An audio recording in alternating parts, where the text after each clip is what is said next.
오늘은 데살로니가 전도의 교훈이라는 제목으로 같이 말씀을 나누고자 합니다. 한번 따라서 합시다. 데살로니가 전도의 교훈.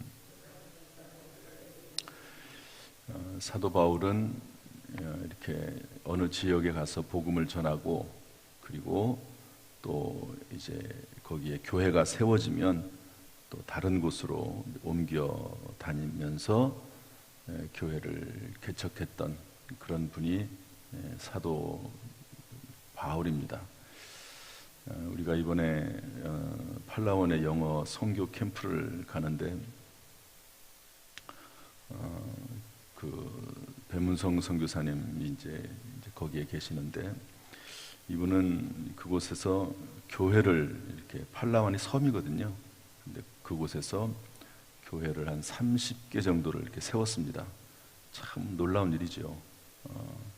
교회를 외지에서 교회를 세운다는 게 보통 어려운 일입니까?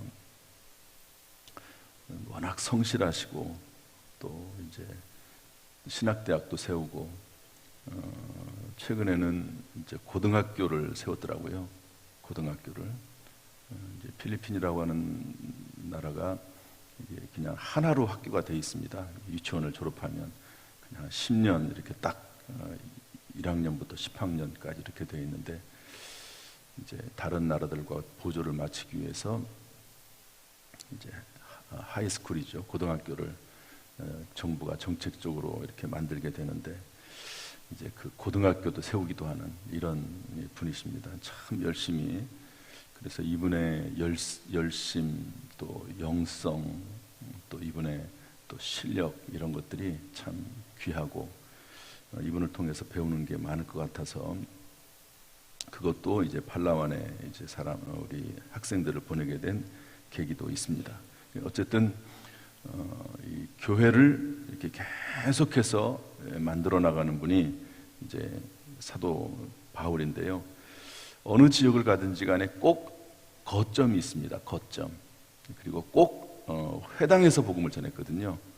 회당은 구약 성경 말씀을 언제든지 들을 수 있고 가르치는 곳이 유대인들의 회당이거든요.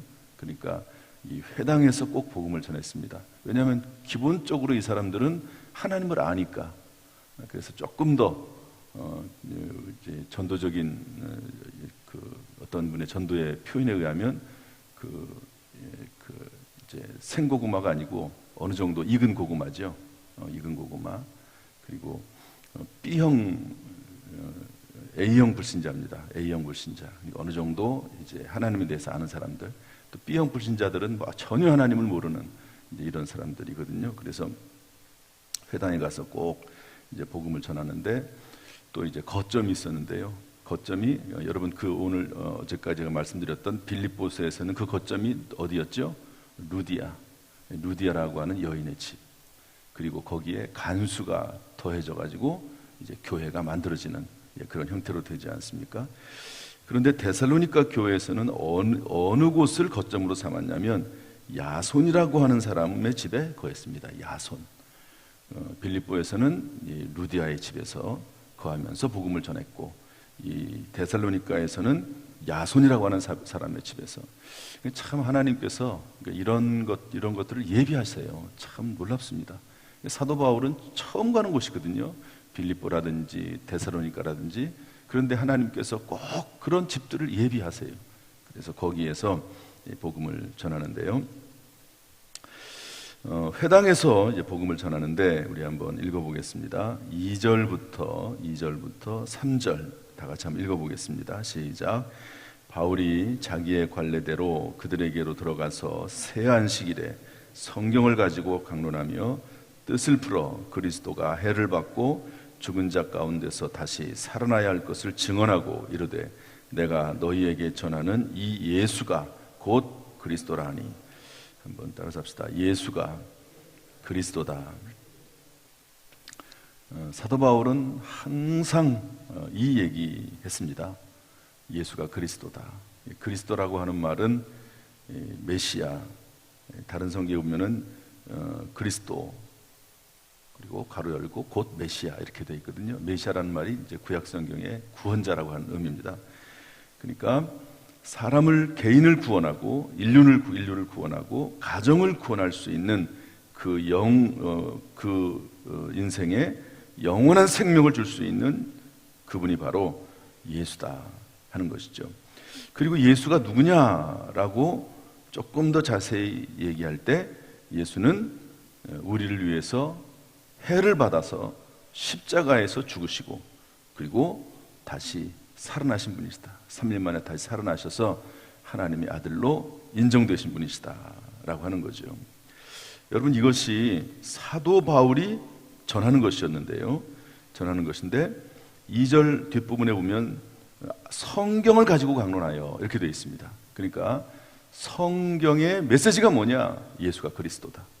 사도 바울이 그렇게 목숨을 걸고 전했던 메시지가 뭐냐? 예수가 그리스도다. 이거거든요. 다시 한번 따라서 할까요? 예수가 그리스도다. 여러분, 예수님이 참으로 온 인류의 구원자 되시고 우리 인생의 구원자 되시는 줄로 믿습니다. 그 예수를 믿으면 영혼이 잘됨 같이 범사가 잘되고 강건해진다고 성경은 말씀하고 있습니다. 그래서 영혼을 위해서 삼박자 구원이라 이렇게 표현을 어떤 목사님은 표현을 했습니다. 예수를 믿으면 영혼이 구원받는다. 이게 우선이죠. 가장 중요한 것은 우리의 영혼이 구원을 받는 것입니다. 왜냐하면 이 땅에서는 살다가 오래 살면 100년 사는 것 아닙니까? 그러다가 다 죽습니다. 그런데 그 영혼은 한 번 죽는 것은 사람에게 정하신 것이요 그 후에는 심판이 있으리니 어떤 사람은 천국에 가고 어떤 사람은 지옥에 가는 거거든요. 그러니까 예수 그리스도를 믿고 영혼이 잘 되는 것, 이것이 가장 큰 복인 줄로 믿습니다.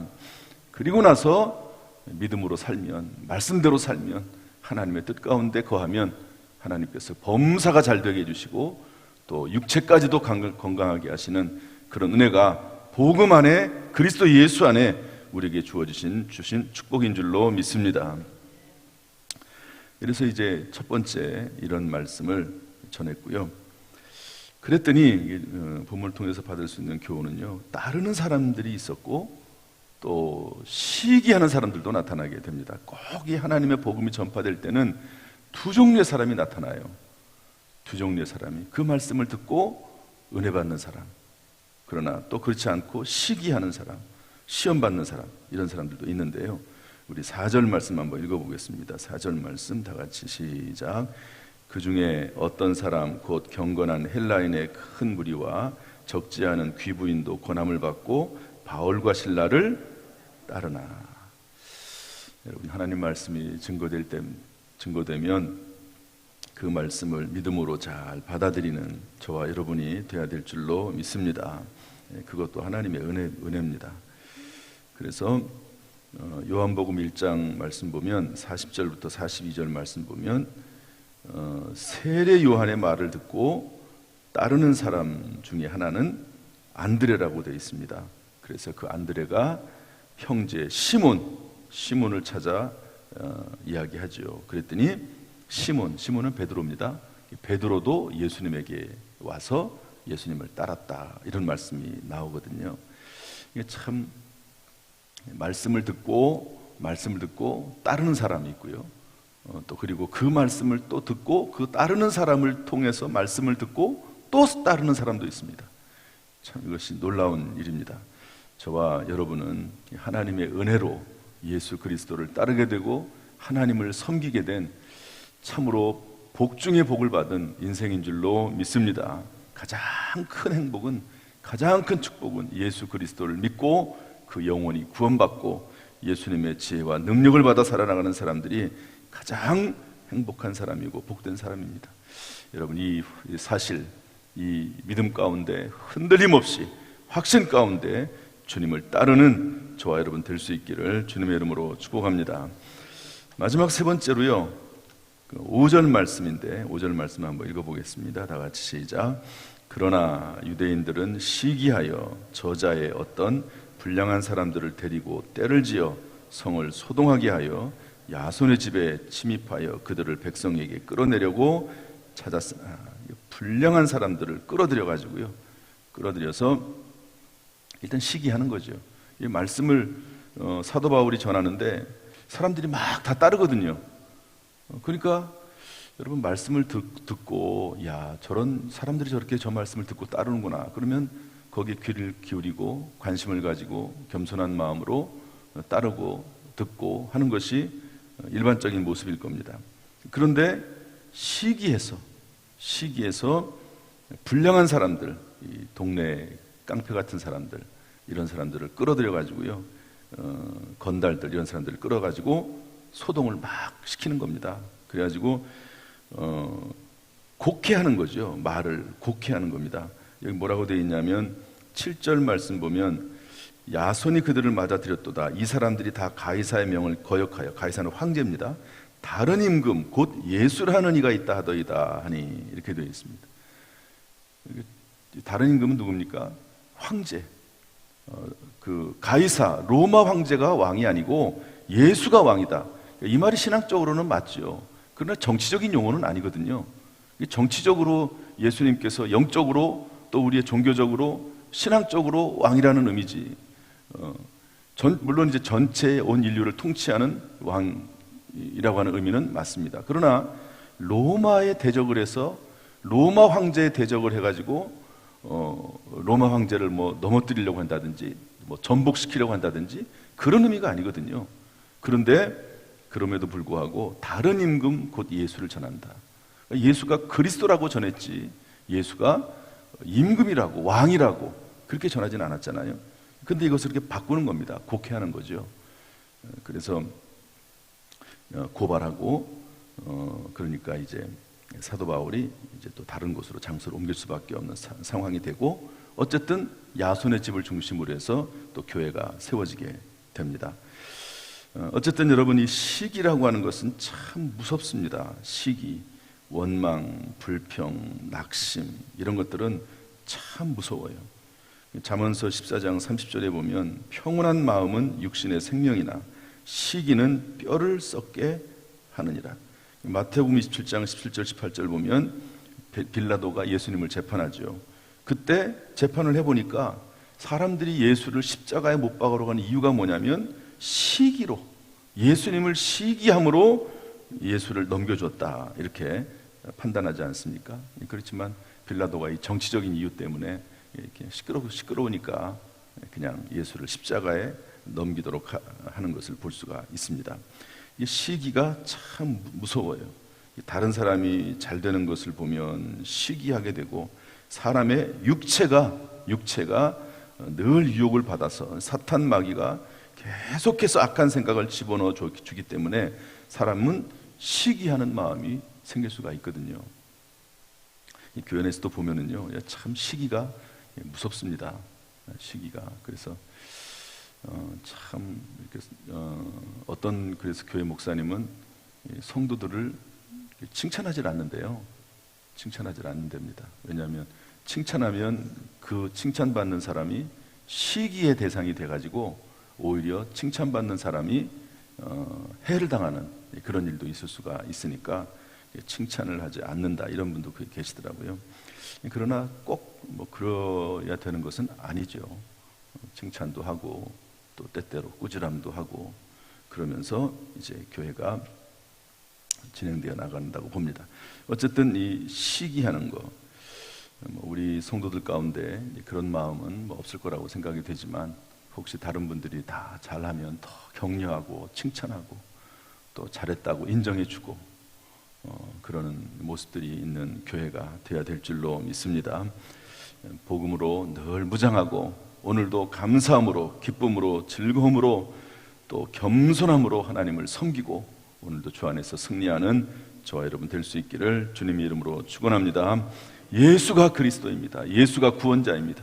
예수가 우리 인생의 모든 것입니다. 예수가 마스터키, 모든 문을 여는 열쇠입니다. 오직 예수 그리스도로 승리하고 영혼이 잘됨과 같이 범사가 잘되고 강건하시기를 주님의 이름으로 축원합니다. 기도하겠습니다. 하나님 아버지, 사도 바울은 어디를 가든지 간에 예수가 곧 그리스도다, 예수가 곧 그리스도다, 이 말씀을 증거했습니다. 우리의 삶 평생, 우리의 입술로, 우리의 삶으로, 우리의 모든 행위로 예수가 그리스도 이름을 증거하는 우리의 삶이 되도록 인도하여 주옵소서. 오늘도 우리를 불러주시니 감사를 드립니다. 하나님, 영광 홀로 영광 받아 주옵소서. 우리 입술을 사용하여 주옵소서. 예수님의 이름으로 축복하며 기도하옵나이다. 아멘. 이제는 우리 주 예수 그리스도의 은혜와 아버지 하나님의 무한하신 사랑과 성령님의 교통하심이 오늘 주 앞에 나와 예배드리는 모든 성도들 한 사람 한 사람 머리 위에, 그 가정, 직장, 사업, 자녀, 심령 위에 지금부터 영원토록 순간순간마다 함께 하시기를 간절히 축원하옵나이다. 아멘.